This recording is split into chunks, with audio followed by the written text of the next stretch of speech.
Hello lovely passengers. The other day my channel quite suddenly jumped to 1,000 subscribers, which I feel is worth celebrating. So I'm going to do a giveaway contest at the end of the video, nothing too exciting, just a little something to mark the occasion. But first let's talk about the Season 3 finale, spoilers if you haven't seen it. Now my first thought on this episode was, I wish it was longer. I wish Melanie had come back in episode 6 or 7 and we'd spent a few episodes with this divided Snowpiercer standoff, because these are my favourite parts of Snowpiercer. When they're divided, each faction wanting their piece of the train and willing to fight to the death to get it.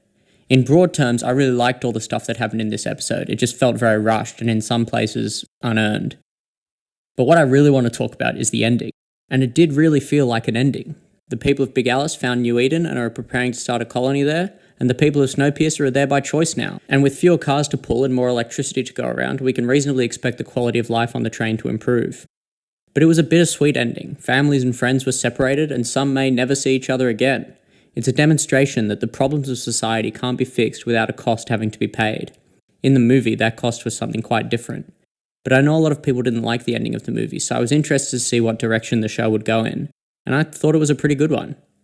However, we do have to address the fact that this isn't the end. There's another season coming, and honestly, I don't know how to feel about it. I'm happy we're getting more Snowpiercer, but I really don't see how they could make a better ending to the show than the one they gave us last episode.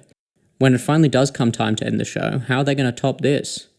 And for most of the end sequence, I found myself thinking, now what? Where can the show possibly go from here now that all of their problems have been solved? But of course, that all changed when we saw the explosion at the end. For those of you who weren't sure, I think it's pretty safe to say that this is a missile or rocket of some kind. Now look, we all know I'm terrible at predictions, and this is not necessarily what I think will happen, I just think it would be really cool if this did happen. So here goes. The missile was launched by Wilford and is full of CW7. New Eden starts to cool again and is quickly becoming unlivable. Snowpiercer has to go on a rescue mission to pick the colonists up, and not all of them make it. And now we have the same number of people crammed into half as many train cars, and everyone starts to feel the strain on resources again. It's clear that the train can't support such a large population, and blood starts to flow. Again, I don't know how likely that is, I just think it would be cool. I also want to talk about LJ. LJ is one of my favourite characters, and as she was choking on that eyeball, I kept thinking, this can't be it, somebody's got to save her. But no one does. And why would they? She picked the wrong crowd, and now she's left with no allies. I'm sad that she's gone, but if she had to go, I think this was the perfect ending for her. Unceremonious, alone, with no one lifting a finger to help her. Now, of course, there's always the possibility that she's not dead, but I'm going to say she's gone for good, partly because all of my predictions turn out to be wrong and I want her to come back.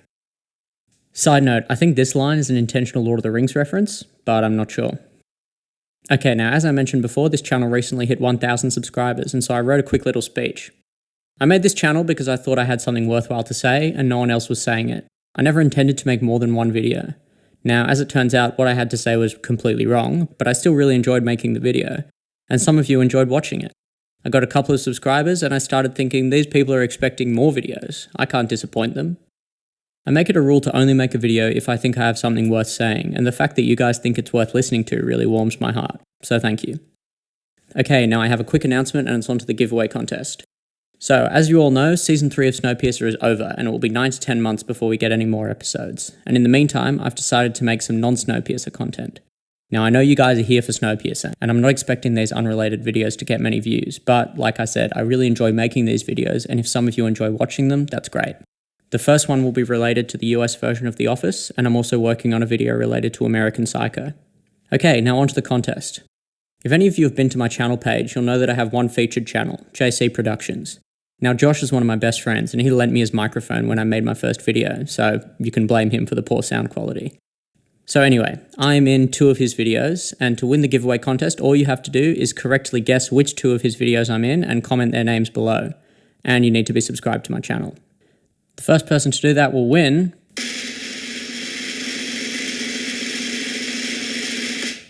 a drawing of Wilford, done and signed by me. I'm not a great artist, but I'm not terrible either, so, get on it. Well, that's all I've got for you lovely passengers. Thank you all for watching, and I'll see you in the next one.